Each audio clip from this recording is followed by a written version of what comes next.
করে দেন।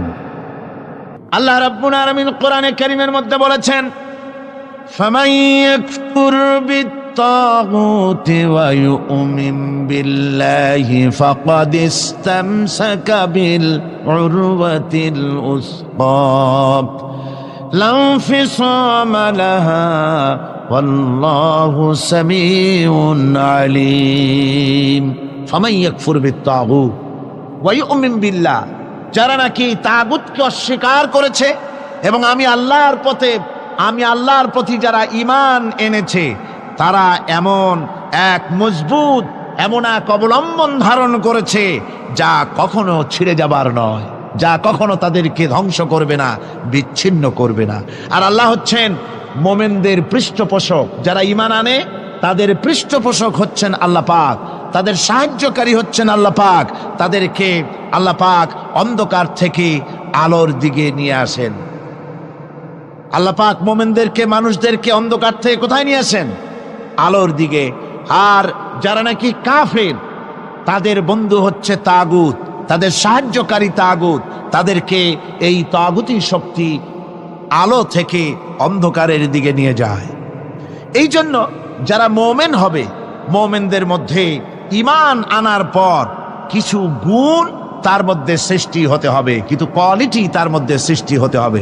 সেই কোয়ালিটিগুলি কি, তা একটি একটি করে আপনাদের সামনে আমরা পেশ করব ইনশাআল্লাহুল আজিজ।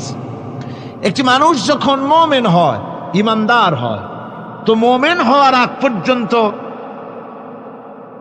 সে হয় হীনমন্যতায় ভোগে, ইনফেরিয়রিটি কমপ্লেক্স, এহসাসে কমতরি, হীনমন্যতা।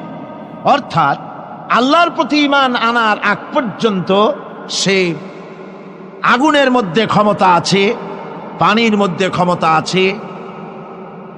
যখন সে ব্যক্তি ঈমান আনার পরে তার ভেতরে আত্মসম্ভ্রম পয়দা হয়ে যায়, শখসিয়তের পয়দা হয়ে যায়, তার ভিতরে এমন একটা আত্মমর্যাদা বোধ এসে যায় যে আমি যেগুলির সামনে মাথা নত করি আর শক্তি আছে বলে মনে করি, এগুলি তো আসলে কিছুই না।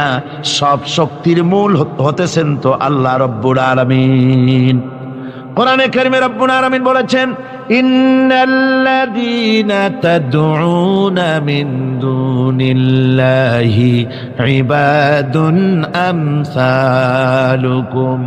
আল্লাহ পাক বলেন, আমাকে বাদ দিয়ে তোমরা যাদেরকে ডাকো, আমাকে বাদ দিয়ে যাদের আশ্রয় গ্রহণ করো, যাদের কাছে সাহায্য কামনা করো, ওরা তোমার মতো আমার আর একটি গোলাম।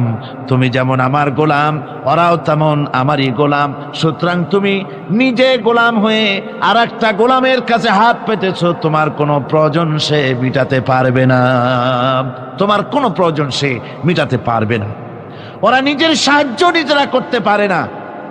কোরআনে কারীম কি সুন্দর করে বুঝিয়েছে, হাতে তৈরি করে মূর্তি বানায়া তার সামনে তোমরা সাহায্য চাও, ওরা তোমারে সাহায্য করবে কি? ওরা তো নিজের সাহায্য নিজেকে করতে পারে না। এই যে আমাদের দেশে কত মূর্তি তৈরি হয়, এক একটার 8টা 10টা করে হাত থাকে, এগুলির সামনে নানান রকমের নজর পেশ করা হয়। এগুলি যদি কুকুরে এসে খাওয়া আরম্ভ করে, আপনারা বলেন 10টা হাতের একটা হাত দিয়েও কি তাড়াই দিতে পারবে? পারবেন। এমনকি ওদের নাকের ডগায় মাছি বসে যদি মুখের মধ্যে পায়খানা করে, তাও এতগুলি হাতের একটা আঙ্গুল দিয়া মাছিটাকে উড়াই দিতে পারবে না।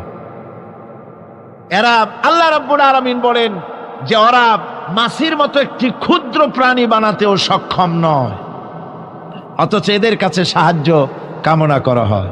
একবার রাসূল পাক সাল্লাল্লাহু আলাইহি ওয়াসাল্লামের কাছে একজন মুশরিক এসেছেন, তার কাছে একটা ভাঙ্গা মূর্তি।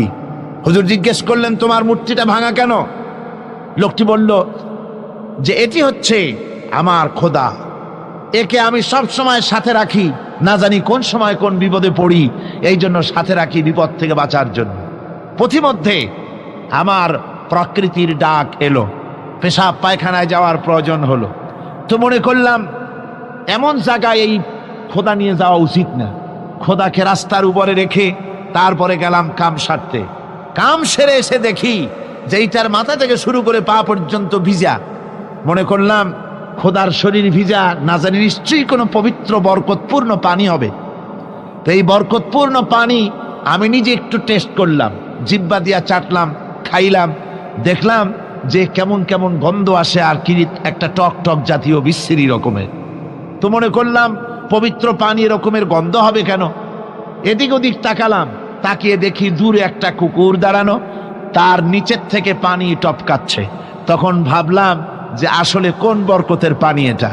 আমি তখন রাগ করে এইটা ঠ্যাং ধরে আছাড় মারলাম যে তুই কি খোদা না তুই একটা হুদা? তুই তো নিজেরই ঠেকাতে পারিস না বিপদ থেকে, তো আমারে ঠেকাবি কি করে? হাদিস শরীফ এসছে, রাসূল পাক সাল্লাল্লাহু আলাইহি সাল্লাম তখন হেসে দিয়েছিলেন। সে হাসিতে হুজুরের দন্ত মোবারক বিকশিত হয়েছিল, শরীর মোবারক কেঁপে উঠেছিল। হুজুর জিজ্ঞেস করলেন, আমার কাছে কি মতলবে এসেছো? লোকটি বলছে, হুজুর আমার কাছে আজকে এইসব জিনিসের ব্যর্থতা, অসারতা ধরা পড়েছে, আমি তৌহিদের আশ্রয় নিয়েছি। এই কথাটি শিরক, কোন মুসলমানের কথা বিশ্বাস করা উচিত নয়। কথা বুঝতে পেরেছেন? কোন মুসলমানের বিশ্বাস করা উচিত নয়। আল্লাহ পাক পরিষ্কার বলেছেন, আন্নাল কুওয়াতা লিল্লাহি জামিআ, সমস্ত ক্ষমতার উৎস কেবলমাত্র আল্লাহ সুবহানাহু ওয়া তাআলা। কিন্তু বেকুবরা বোঝে না, জনগণকে খুশি করার জন্য, তাদের ভোট যেন বারবার পাওয়া যায়, এই জন্য বলে সমস্ত ক্ষমতার উৎস জনগণ। বেকুবেরা, পাগলেরা বুঝে না, সেই জন্যই তারা এই কথাগুলি বলে। কয়েকটি কথা আমাদের দেশে চালু আছে যে কথাগুলি শুনলে খুবই খারাপ লাগে। একটা হচ্ছে সকল ক্ষমতার উৎস জনগণ, এটি মারাত্মক শিরকপূর্ণ কথা। আরেকটি কথা, যখন রেডিও টিভিতে বলা হয় যে কুতুবদিয়া, হাতিয়া সন্দ্বীপ, কক্সবাজার উপকূলীয় এলাকায় থেকে 280 মাইল স্পিডে বাতাস প্রবাহিত হবে, 30 ফিট উঁচু হয়ে জলোচ্ছ্বাস হবে, গ্রেট ডেঞ্জার সিগন্যাল নাম্বার 10 দেখাবার জন্য বলা হলো। সাথে সাথে তারপরেই রেডিও টিভি থেকে, সরকারি যন্ত্র থেকে সরকারের লোকেরা বলতে থাকেন, এই বিরাট তুফান, জলোচ্ছ্বাস এবং ঘূর্ণিঝড়ের মোকাবেলা করার জন্য সেনাবাহিনী প্রস্তুত করে রাখা হয়েছে। কি বেকুবি! 30 ফুট জলোচ্ছ্বাস হবে, সেনাবাহিনী করবে কি? বন্দুক নিয়ে দাঁড়ায় থাকবে?